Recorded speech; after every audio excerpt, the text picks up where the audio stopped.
So I heard from a teacher at our pilot school in Wisconsin that she has a couple of students in particular who are struggling with the ideas of basics of blending, so reading left to right and stretching the words together.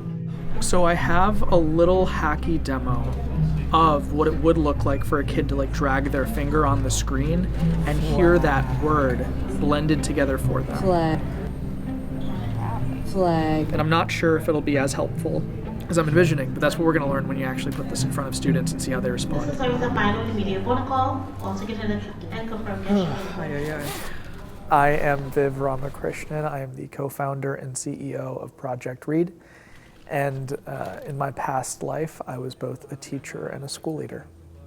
We've had a literacy crisis of sorts in the US where only about 1 out of 3 fourth graders can read at grade level. I genuinely sit up at night wondering, like, what else could we build or what could we fix that would change that? America's public education system is failing its children. Nationwide, 69% of fourth graders can't read at a proficient level, the lowest reading score in decades. And for students who are struggling the most, the achievement gap is now wider than it's been in 30 years. That gap is especially stark in Viv Ramakrishnan's hometown. We are in Madison, Wisconsin at One City Schools, and we are here today to work on Project Read's AI Tutor. One City is an organization that I've been really close to for a long time. I'm one of the co-founders. I used to work here full time, and they've been just like an awesome pilot partner and design partner for us, working with students that really need it most. In 2023, Ramakrishnan launched Project Read, an AI phonics tutor that blends decades of literacy research with cutting-edge artificial intelligence to give students one-on-one coaching and real-time feedback. Ribbon. It also helps teachers design tailored lesson plans and even generates personalized decodable stories using each student's names, interest, and instruction needs. Let's practice reading this word.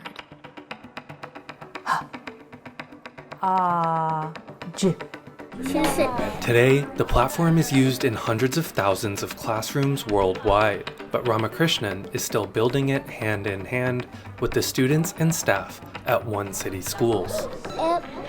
Project Read was introduced to me last year, the beginning of last year. I realized that after I had a couple kids working with it, that they were making a lot of gains and had big success in their phonics skills. So what else does O say? Kayla Stinson, a lead first grade teacher at One City, has students reading anywhere from pre-K to second grade levels, all in the same classroom. Fong. What sound would that start with? F. She says Project Read helps her bridge that skills gap and teach more effectively across a wide range of abilities. It puts a lot less on my plate, truthfully, because students who aren't quite yet at the first grade level with their skills, those are students that I have to see in small groups every day. Students who are higher with those skills, I need to find other things for them to do that they can do on their own. So sometimes that's where Project Read's other skills come in. I can then go in at the end of the day, I can see what concepts they're struggling with still. After a year of using the tutor, most of her students were improving on standardized tests, but a few of her highest need readers were still struggling to make gains. I could understand why for that particular group of kids it became overwhelming, because they're working on, 1, 2, 3 sounds, but they don't have the ability to decode words or to read fluently yet.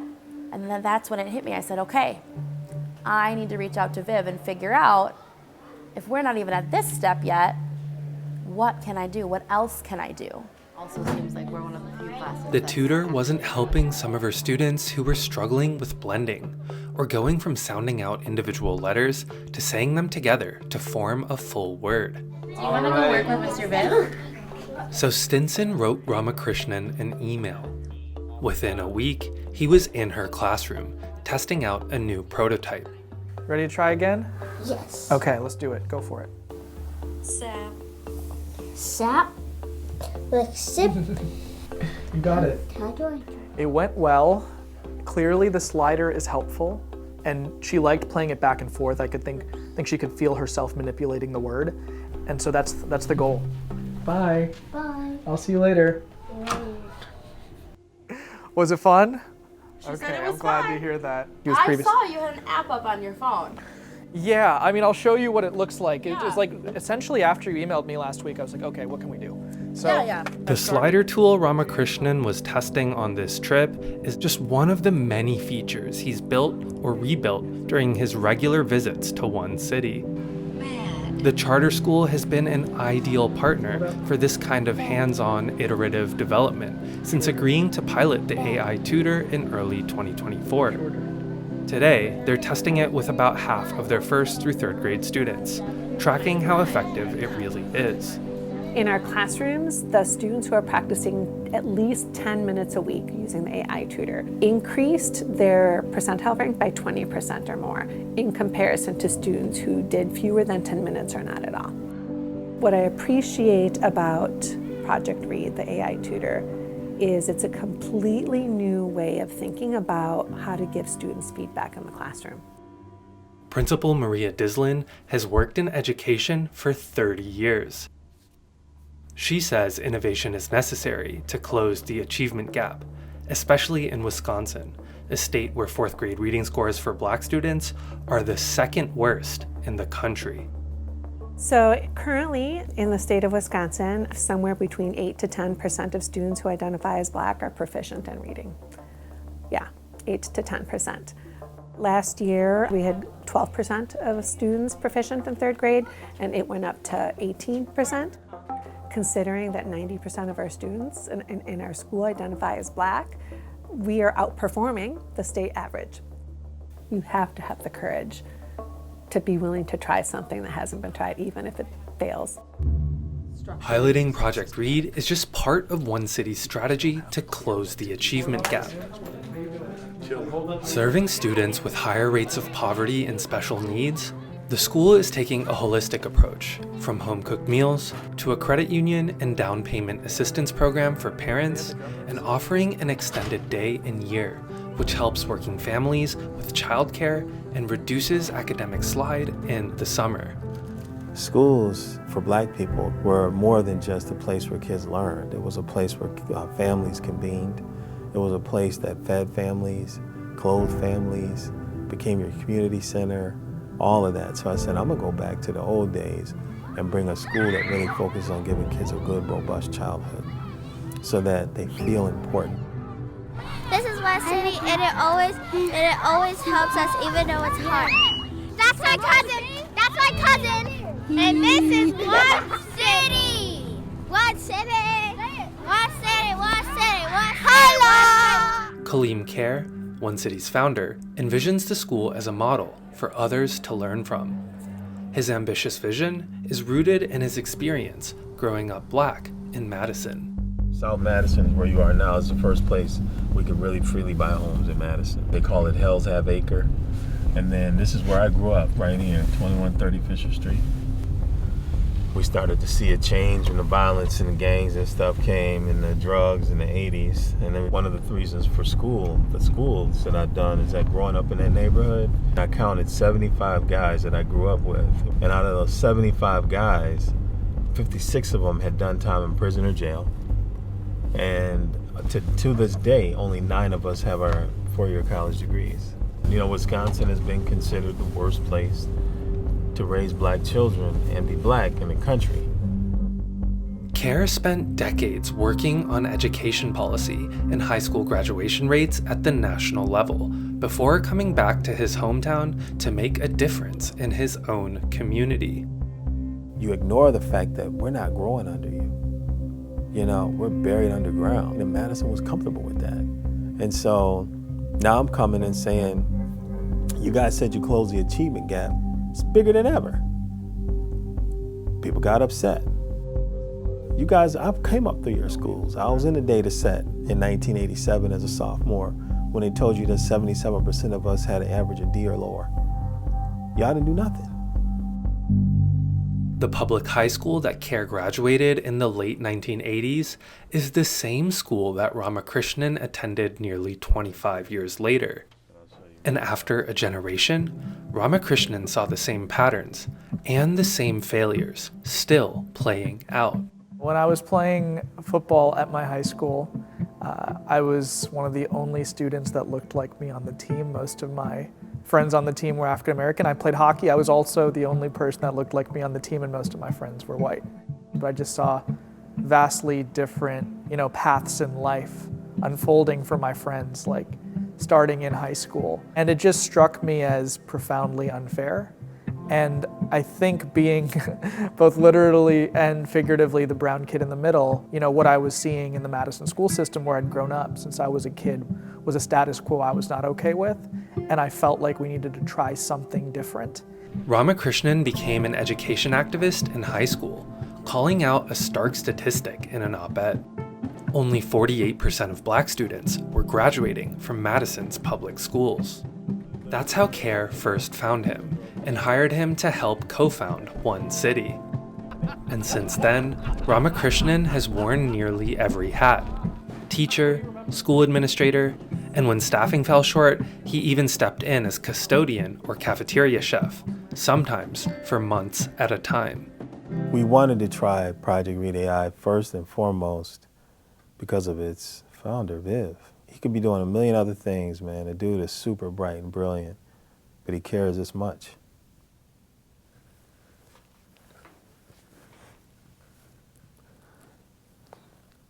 This young man's had my back so much.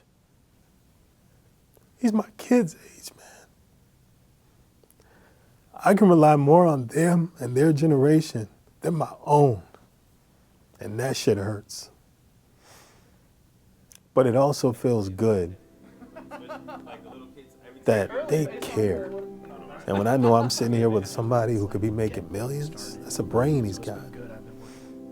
But he's willing to do this for these children and run back here to help spend his own money. Man, you follow people with heart. And that's what we're missing. I truly love education. I love working with kids. I get a lot of joy out of that. But I see it as a means to the end that I care most about. What I actually care most about is creating a fairer distribution of opportunity for people. What's at stake is, will the status quo persist forever or not? Right now, only 1 out of 3 kids can read proficiently by 4th grade. I truly think that we can get to a double where 2 out of 3 kids can read proficiently by 4th grade. And long term, I truly hope it's every single student. Headed to another plane, I got people to see. I try to notice when the universe speaking to me. I'm optimistic because I've always I slept in Kaleem's office. I think I told you that evening that I was writing code on a Saturday, but next thing I knew it was 3 a.m. and I just slept on the yoga mat. But it's like, man, like I'm just like locked in.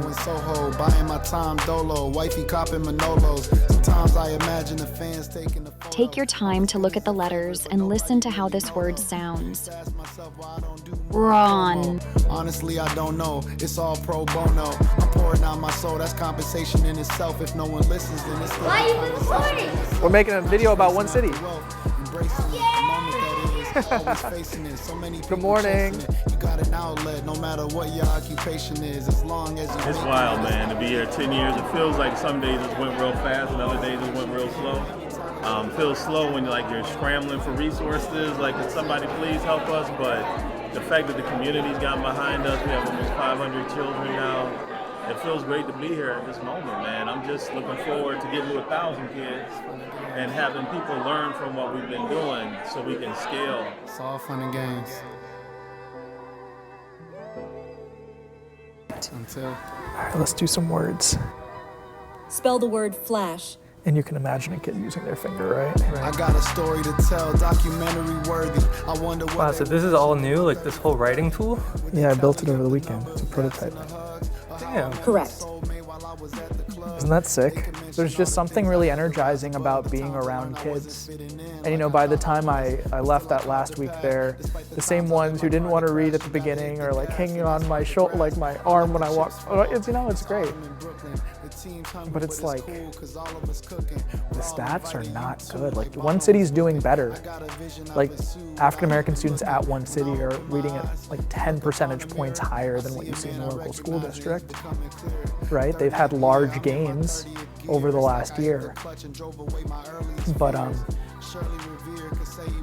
yeah, it's kind of ground zero. Wisconsin, one city, for trying to use true innovation in education to solve very real problems that teachers and students are having.